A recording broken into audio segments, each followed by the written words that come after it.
Programa 14. Las reformas borbónicas.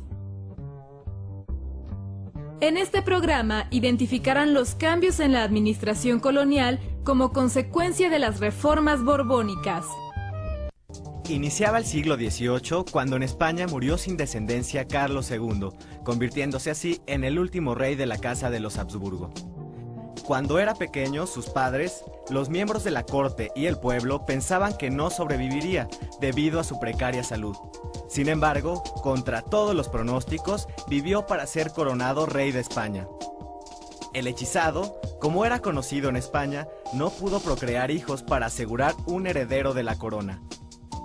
Tras su muerte, ascendió al trono Felipe V de la Casa de Borbón, sobrino de Carlos II y del monarca francés Luis XIV.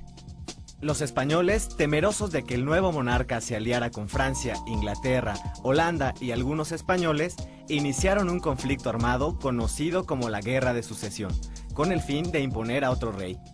Finalmente, después de varios años de enfrentamientos, Felipe V fue reconocido como el rey de España y la corona quedó en manos de los Borbones. Las reformas borbónicas es un conjunto de medidas que tomó la corona española que empiezan a implementarse a partir de la década de 1760. A partir de ese momento la corona asume el control o intenta asumir el control de sus territorios, de sus posiciones americanas y modifica la estructura política, económica y social de la Nueva España. Esta serie de medidas tenían como objetivo fundamental recuperar el control político de la capital española y al mismo tiempo de la Nueva España. Por otra parte, buscaban obtener el mayor beneficio posible a través de la recolección de una mayor cantidad de impuestos. Para ello se realizaron una serie de leyes que modificaron la relación con el clero, por ejemplo, en relación con la Iglesia, la expulsión de los jesuitas en 1767 muestra el punto más importante del control que va a tener la corona española sobre la Iglesia. Otra de las medidas más importantes tiene que ver con la consolidación de vales reales, que a partir de 1804 va a significar el control de las propiedades y de los recursos de la Iglesia.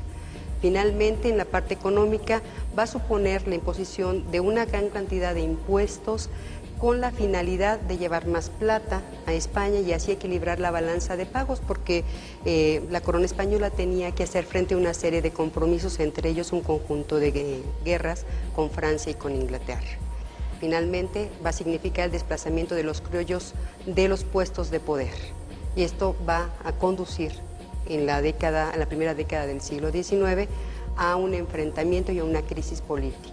La dinastía Borbón asumió el trono a principios del siglo XVII. A mediados del siglo XVIII, el funcionario real José de Gálvez, visitador de la Nueva España, influido por todas las ideas ilustradas como parte del proceso de control del Estado, llamado despotismo ilustrado, va a viajar a la Nueva España a poner en práctica toda esta serie de medidas que van a conducir a que la metrópoli recupere el control sobre su territorio en términos políticos, económicos y sociales. Parte de este esfuerzo va a estar vinculado con la presencia de un ejército que va a desembarcar justamente en la década de los 60 para poder controlar a la población.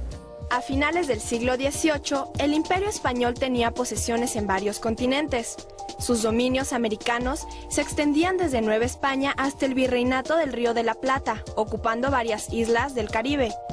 En Asia, la corona poseía el archipiélago de las Filipinas. Durante todo el siglo XVII, la dinastía de los Austria dejaron o permitieron que en las colonias se desarrollaran intereses particulares. No permitían que la corona recibiera los suficientes beneficios de su posesión, en este caso de la joya más preciada que era la Nueva España. Con la llegada de los Borbones al poder, lo que se intenta es controlar a estos particulares, a estas corporaciones, con la finalidad de imponer la autoridad real por encima de estos cuerpos que habían establecido sus redes y vínculos en la Nueva España. Recuperar el poder significaba, de otra manera, limitar el poder de las corporaciones en la Nueva España, iglesias, comerciantes, pero también de las comunidades indígenas, Y esta búsqueda de control significó llevar nuevos funcionarios, hombres nuevos que condujeron a la metrópoli a la era del poder real y efectivo, y a que la Nueva España, que era un reino más de la corona española, alcanzara el estatus colonial prácticamente al ser sometida a funcionarios españoles. En ese sentido, las reformas borbónicas en términos políticos significaron la sujeción real de los territorios americanos de la Nueva España mediante el establecimiento de un control territorial con autoridades locales, que fueron los intendentes o gobernadores, que limitaron el poder del virrey. En la parte económica significó establecer funcionarios que iban a ser los encargados de la recolección de los tributos, y esto permitía a su vez el establecimiento de un sistema moderno de recaudación de impuestos, a la vez que se crearon nuevos impuestos. Por ejemplo, el del naipe, la sal, que eran insumos, por ejemplo la sal y la pólvora, fundamentales para la explotación de la plata. La recaudación por vía concepto de alcabalas, que es un impuesto a la circulación de mercancías, permitió que la corona a finales del siglo XVIII obtuviera una cantidad impresionante de recursos que se extrajeron de la Nueva España gracias a un sistema eficiente en términos de la política tributaria y también de la política de gobierno. La implementación de las reformas borbónicas provocó el descontento de varios sectores de la sociedad novohispana, entre ellos el de los comerciantes. Las leyes sobre libertad de comercio terminaron con el monopolio de 200 años del Consulado de Comerciantes de la Ciudad de México y sus socios de Sevilla y Cádiz. Otro golpe a este organismo fue la supresión del sistema de flotas, barcos que viajaban en grupo hacia la metrópoli. Con las reformas borbónicas, embarcaciones en solitario podían realizar el trayecto desde cualquier puerto. Como consecuencia, surgieron consulados regionales como el de Veracruz, que comenzaron a rivalizar con el consulado de la Ciudad de México.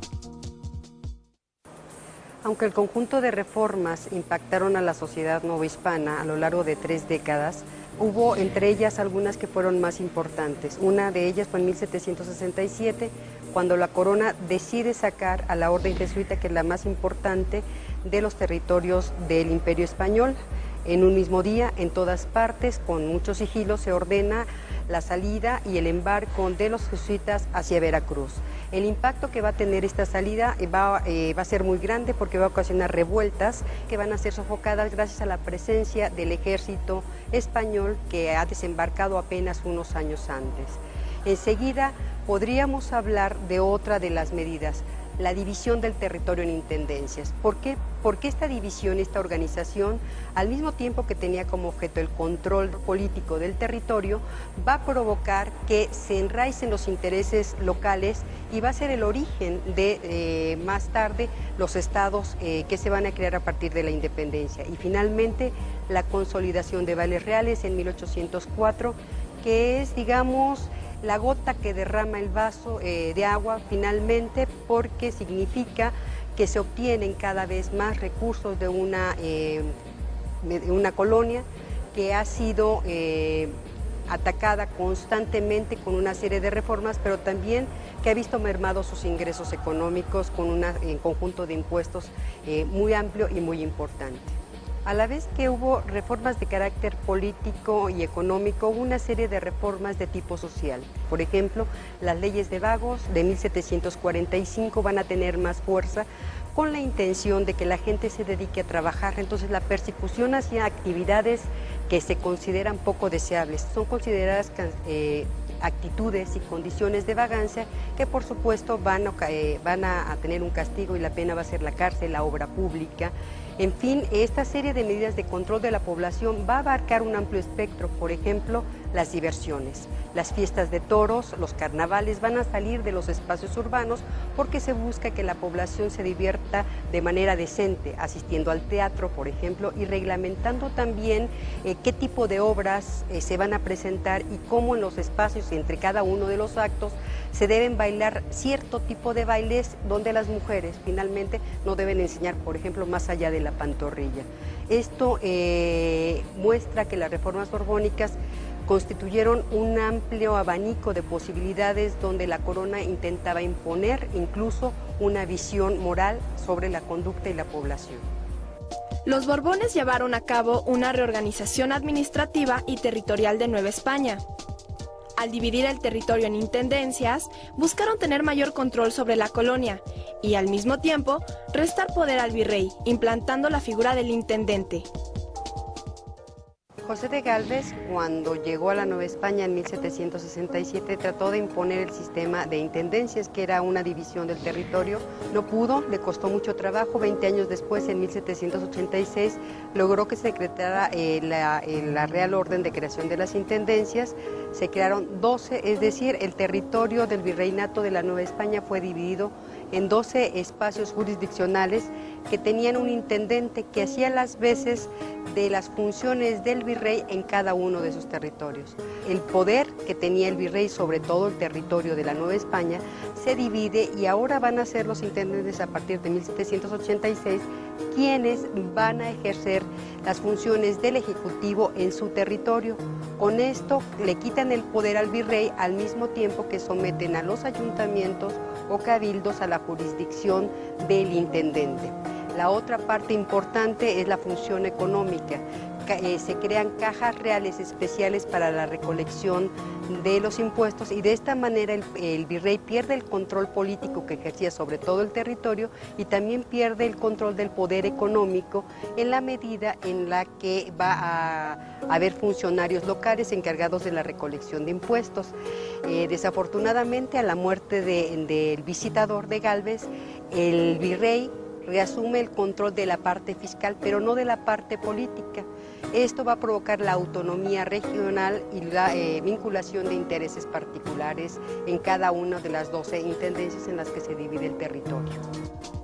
La política reformista y los Borbones transformó mecanismos de organización profundamente arraigados en la economía, la administración, el fisco y las relaciones sociales. Ante estas, surgieron resistencias y oposiciones por parte de los diferentes sectores de la sociedad que se vieron afectados por su implementación.